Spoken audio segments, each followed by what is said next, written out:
75 থেকে 80% মানুষজন ঘুম থেকে ওঠার 15 মিনিটের মধ্যে তাদের পার্সোনাল ডিভাইসে যে অ্যাপগুলো রয়েছে সেই অ্যাপগুলো ব্যবহার করা শুরু করে এবং এই অ্যাপগুলা তারা প্রতিনিয়ত ব্যবহার করে এবং বিভিন্ন ধরনের নোটিফিকেশন, রিমাইন্ডার, নতুন পোস্ট এই ধরনের জিনিসপত্রে নিজেকে এঙ্গেজ করে ফেলে। সো এটা কেন করে সেটা বোঝার চেষ্টা করব এই ভিডিওতে। প্রোডাক্ট ম্যানেজমেন্টের ভাষায় প্রোডাক্ট হুক নামে একটা জিনিস রয়েছে, যেটার মাধ্যমে একটা প্রোডাক্টের রিটেনশন রেটকে বাড়ানো হয়। যে প্রোডাক্টের রিটেনশন রেট যত বেশি, ওই প্রোডাক্ট মার্কেটে তত বেশি হিট। সো এইটার জন্য প্রত্যেকটা প্রোডাক্টের একটা মেকানিজম থাকে, এই মেকানিজমকে বলা হয় প্রোডাক্ট হুক। এই প্রোডাক্ট হুকের মধ্যে 4টা জিনিস রয়েছে। এটার মধ্যে প্রথম যে জিনিসটা রয়েছে সেটা হচ্ছে ট্রিগার। এই ট্রিগারের মধ্যে দুইটি জিনিস রয়েছে, একটা হচ্ছে এক্সটার্নাল ট্রিগার আর একটা হচ্ছে ইন্টারনাল ট্রিগার। তো এই এক্সটার্নাল ট্রিগার কিভাবে কাজ করে সেটা বোঝার চেষ্টা করব এখন। এক্সটার্নাল ট্রিগারের মধ্যে আপনি যখন আপনার মোবাইল ফোনে বিভিন্ন ধরনের অ্যাপ ইনস্টল করেন, তখন কিন্তু ওই ধরনের অ্যাপে বিভিন্ন ধরনের পুশ নোটিফিকেশন আপনাকে প্রতিনিয়ত পাঠাতে থাকে, আপনাকে রিমাইন্ডার দেয়।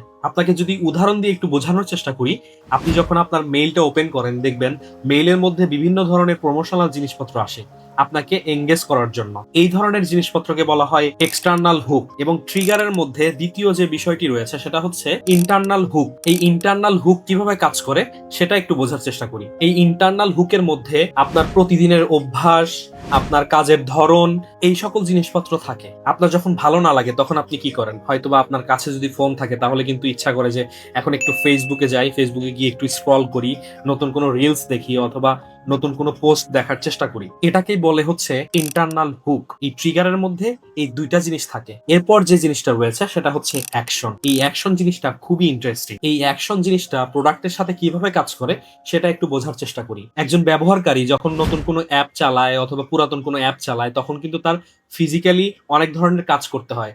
যেমন অ্যাপটাকে ওপেন করতে হয়, বাটনে চাপ দিতে হয়, অথবা কমেন্ট করতে হয় বা স্ক্রল করতে হয়। এই যে এই ধরনের অ্যাক্টিভিটি, ফিজিক্যাল অ্যাক্টিভিটি, তার মানে আপনি যখন একটা অ্যাপ ওপেন করলেন তখন কিন্তু আপনাকে এই ফিজিক্যাল অ্যাক্টিভিটিতে অংশগ্রহণ করা লাগছে। এই ফিজিক্যাল অ্যাক্টিভিটির মধ্যে স্ক্রলিং হতে পারে, আপনি যখন আপনার আঙ্গুল দিয়ে স্ক্রল করছেন, এটা একটা ফিজিক্যাল অ্যাক্টিভিটি। এই যে কাজ করা, এটাই হচ্ছে অ্যাকশন। এই অ্যাকশন জিনিসটা প্রত্যেকটা প্রোডাক্টেই থাকে। এবং এরপর যে বিষয়টি রয়েছে সেটা হচ্ছে রিওয়ার্ড। একটা প্রোডাক্টে রিওয়ার্ড থাকা মানে ওই প্রোডাক্টের রিটেনশন রেট অনেক গুণে বেড়ে যায়। এটা কিভাবে কাজ করে চলুন একটু বোঝার চেষ্টা করি। রিওয়ার্ড জিনিসটা হচ্ছে নতুন কোনো অফার অথবা নতুন কোনো কন্টেন্ট অথবা নতুন কোনো পোস্ট, এই ধরনের জিনিসপত্র যখন আপনার অ্যাপের মধ্যে থাকে বা এই ধরনের অ্যাক্টিভিটি যখন আপনার অ্যাপের মধ্যে থাকে, তখন কিন্তু আপনি প্রতিনিয়ত ওই অ্যাপটাকে বারবার ওপেন করেন এবং ব্যবহার করেন। যদি কোনো প্রোডাক্টে রিওয়ার্ড থাকে তাহলে কিন্তু ওই প্রোডাক্টের পারফরমেন্স মার্কেটে অনেক বেটার হয়। এরপর সর্বশেষ যে বিষয়টি রয়েছে সেটা হচ্ছে ইনভেস্টমেন্ট। আপনি যখন কোনো একটা অ্যাপ ব্যবহার করেন,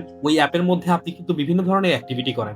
যেমন আপনার প্রোফাইল পিকচার আপনি চেঞ্জ করেন, আপনার নাম চেঞ্জ করেন, আপনি নতুন বন্ধু বানান অথবা নতুন কারোর সাথে কথা বলেন। এই ধরনের জিনিসপত্রকে বলা হয় ইনভেস্টমেন্ট। সো একটা প্রোডাক্টে যদি ইনভেস্টমেন্ট থাকে তাহলে কিন্তু ওই প্রোডাক্টের পারফরমেন্স প্রতিনিয়ত বাড়তে থাকে এবং প্রত্যেকটা প্রোডাক্টের সাথে এই 4টা জিনিস সবসময়ই থাকে। আমি আরো একবার একটু রিক্যাপ করার চেষ্টা করি, সেটা হচ্ছে ট্রিগার, অ্যাকশন, রিওয়ার্ড, ইনভেস্টমেন্ট। এই 4টা জিনিস যদি কোনো একটা প্রোডাক্টে থাকে তাহলে ওই প্রোডাক্ট মার্কেটে খুব ভালো পারফর্ম করে। এবং এই ভিডিওটি কেমন লাগলো অবশ্যই কমেন্ট করে জানাবেন। দেখা হবে নতুন কোনো ভিডিওতে। এই পর্যন্ত সবাই ভালো থাকবেন।